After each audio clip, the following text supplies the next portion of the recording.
বাংলাদেশে দেখবেন মানুষ উন্নয়ন উন্নয়ন সংস্কার সংস্কার বলে পাগল হয়ে যাচ্ছে। বাংলাদেশ কতটুকু উন্নয়ন হবে আর কতটুকু সংস্কার হবে আপনাদের কি মনে হয়? বাংলাদেশ উন্নয়ন হবে, তবে ওই এসির ভিতরে বসে চিন্তা ভাবনা করলে কখনো উন্নয়ন হবে না।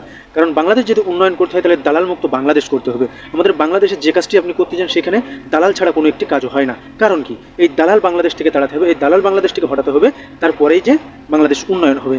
বাংলাদেশ তিনটে থেকে চারটি কাজ করলে বাংলাদেশে উন্নয়ন হবে।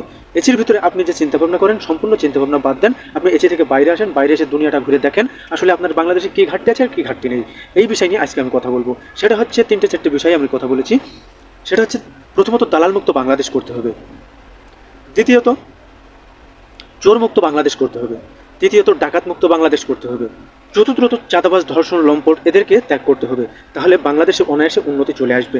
আপনারা দেখেন বাংলাদেশে কেন উন্নতি হচ্ছে না, বাংলাদেশ মুখে একটু তাকিয়ে দেখেন। আজকে আমি কথা বলবো দালাল মুক্ত বাংলাদেশ এই বিষয় নিয়ে, আর পরবর্তী যে বিষয়গুলো আছে এই বিষয়গুলো নিয়ে আপনাদেরকে ভিডিও দেবো ইনশাল্লাহ। তবে আজকে হচ্ছে দালাল মুক্ত বাংলাদেশের কথা আমি কেন বলছি।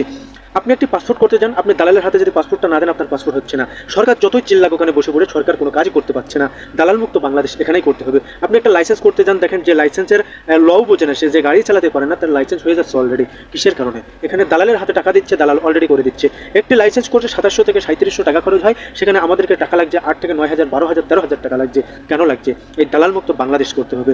আমরা আজ বাংলাদেশের রেমিটেন্স পরে আমাদের গলা ফাটে যাচ্ছে, কিন্তু এই রেমিটেন্সের যোদ্ধারা বিদেশে যে তাদেরকে যে কষ্ট না হচ্ছে তার সাথে বেশি কষ্ট হয় তাদেরকে বিদেশে যাওয়ার আগে। কারণ বাংলাদেশে যে দালালের হাতে তারা পাসপোর্টটা দেয়, যে দালালের হাতে তারা টাকাটা দেয়, ওই দালাল এত পরিমাণে সত্যি কথা বলে যে মনে হয় যে আমি মনে হয় বিদেশ গেলে এই বাংলাদেশ মনে হয় আমি কিনে নিতে পারবো।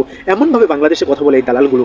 যখন তার হাতে টাকা আর পাসপোর্ট পড়ে যায়, সে নগদ কথা বলতে বলতে ওই প্রবাসী ভাইকে, ওই রেমিটেন্স যোদ্ধাকে এমন ঘোরায় মনে হয় তার জীবনটা মনে হয় বিদেশ যাওয়ার আগেই মনে হয় বেরিয়ে যাবে, এমন অবস্থা হয়ে যায়। আমরা রেমিটেন্স বলে চিল্লাই।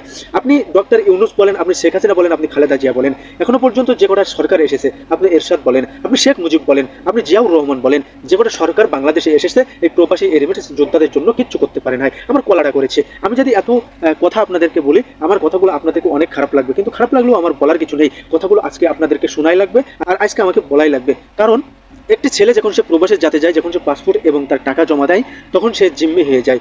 আপনারা দেখেন কোন সরকারের লোক এসে খোঁজ নেয় যে তুমি এই টাকাটা তো তুমি যে এই টাকাটা দিছো এখন তোমার কি অবস্থা, কি হাল আছে, তোমাকে দালাল কি বলছে?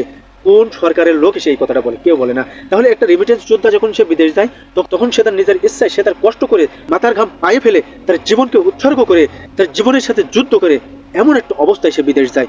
তাহলে আমরা বিদেশিদের পাশে কেন এসে দাঁড়াই না? আমরা রেমিটেন্স করে চিল্লানোর আগে আমরা যারা রেমিটেন্স যোদ্ধা আছে আমরা এদের পাশে তাদেরকে দাঁড়াতে হবে। আজ দেখেন কোনো সরকার এবং পর্যন্ত রেমিটেন্স যোদ্ধাদের ভোটার অধিকার ফিরিয়ে দিতে পারে নাই। আজ বাংলাদেশ জামাত ইসলামকে ধন্যবাদ জানাই আমি এই জন্য। হয়তো বাংলাদেশ জামাত ইসলাম নিয়ে কথা বললে আপনারা বলবেন যে এই যে দেখেন দালালি করা শুরু করেছে। এখানে দালালি বলতে কিছু নাই।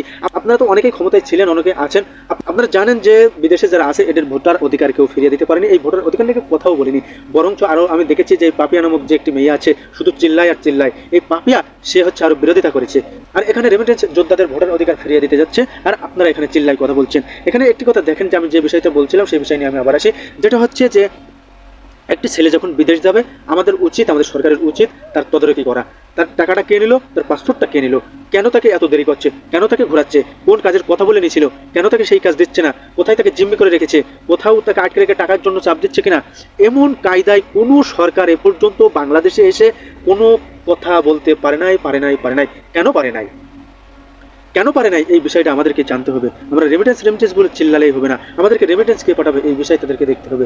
আসলে এই জন্যই বলি আগে রেমিটেন্স যারা পাঠাবে এদেরকে ভালোভাবে বিদেশে যাওয়ার ব্যবস্থা করে দেন। যারা রেমিটেন্স পাঠাবে তাদেরকে ভোটার অধিকার ফিরিয়ে দেন। যারা রেমিটেন্স পাঠাবে তাদের মাল ওই এয়ারপোর্টে চুরি করা বন্ধ করে দেন। আজ আমার রেমিটেন্স যোদ্ধারা যখন বাংলাদেশে পা দিচ্ছে, এই বাংলাদেশের এয়ারপোর্টে পা দিচ্ছে, তখন তারা বুঝতে পারছে যে হয়তো ভাই চোরের দেশে চলে এসেছি।